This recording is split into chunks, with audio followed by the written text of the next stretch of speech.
Chapter 2. The War against Blefuscu. Near the Emperor's palace was an ancient temple, the largest in the whole kingdom. It was decided that I would live there.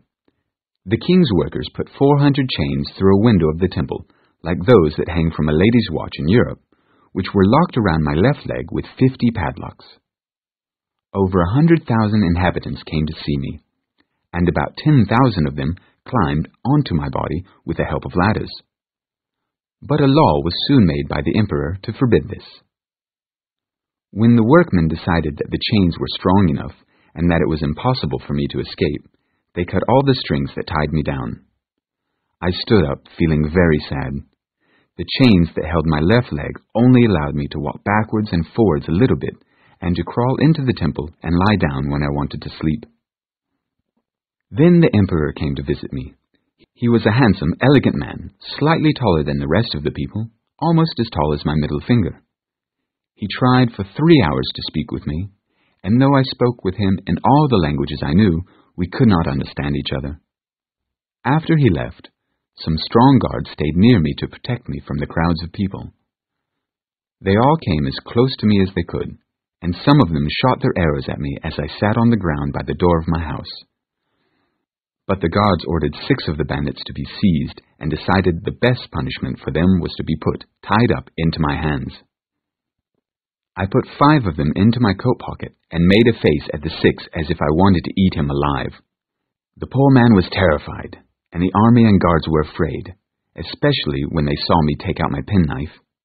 But they felt relieved when I cut the strings the man was tied up with, set him gently on the ground, and he ran away. I treated the rest in the same way, and I saw that the soldiers and the people were very pleased by my kindness. The emperor spent a lot of time talking about me with the wise men of his court.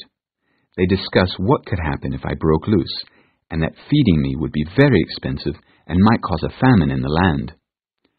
Sometimes they decided to starve me, or at least to shoot me with poisoned arrows, which would kill me, but they considered that the smell of so large a dead body might produce sickness in the kingdom.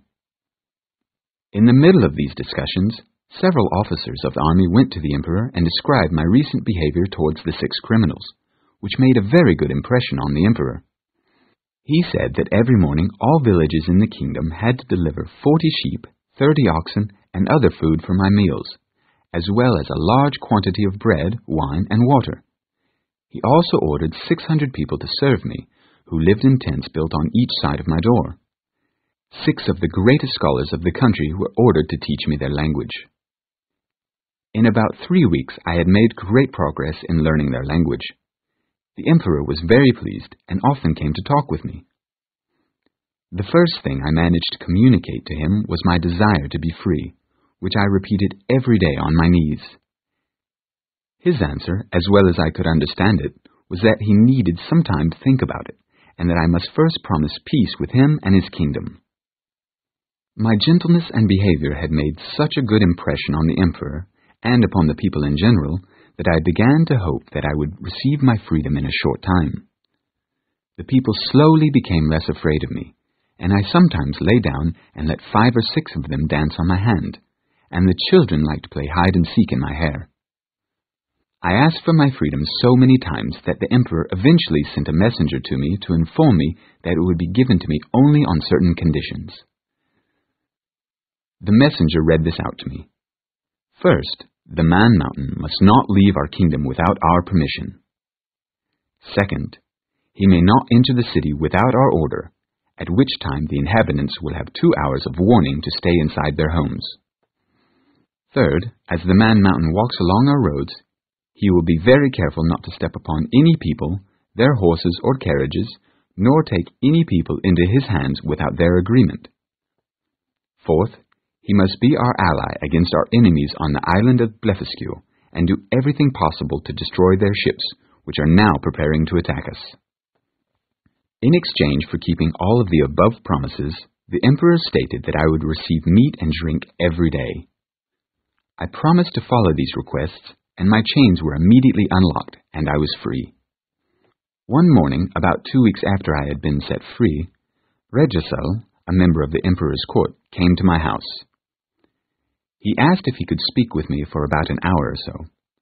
I offered to lie down so that he could easily reach my ear, but he chose rather to let me hold him in my hand during our conversation. He began by congratulating me on my freedom, but then added if it had not been for the present situation in the country, perhaps I might not have received it so soon. For there is danger of an invasion by a very powerful enemy, he explained. The land of Lilliput is threatened with an invasion from the island of Blefuscu, which is the other great empire in the world, almost as large and powerful as this one.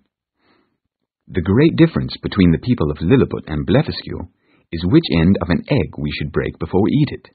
In Lilliput, we break our eggs at the small end. In Blefuscu, they break their eggs at the big end. A bloody war has continued between the two empires for a long time because of this, during which time we have lost 40 ships and 30,000 of our best sailors and soldiers. Now the enemy has prepared a large group of ships to attack us, and the emperor, believing in your courage and strength, has commanded me to explain this problem to you. I asked Redricel to tell the emperor that I was ready to defend his kingdom against all invaders. The empire of Blefuscu is separated from Lilliput by water. I walked towards the coast across from Blefuscu, and lying down behind a hill, took out my small telescope. I saw the enemy ships sitting in the harbor, about 50 of them. I then returned to my house and asked for a great quantity of the strongest cable and bars of iron. The cable was about as thick as the string used in England to tie up packages, and the bars were the size of knitting needles. I braided the cables to make them stronger, and twisted the iron bars together, making hooks. After attaching 50 hooks to the cables, I went back to the coast. I took off my coat, shoes, and socks and walked into the sea.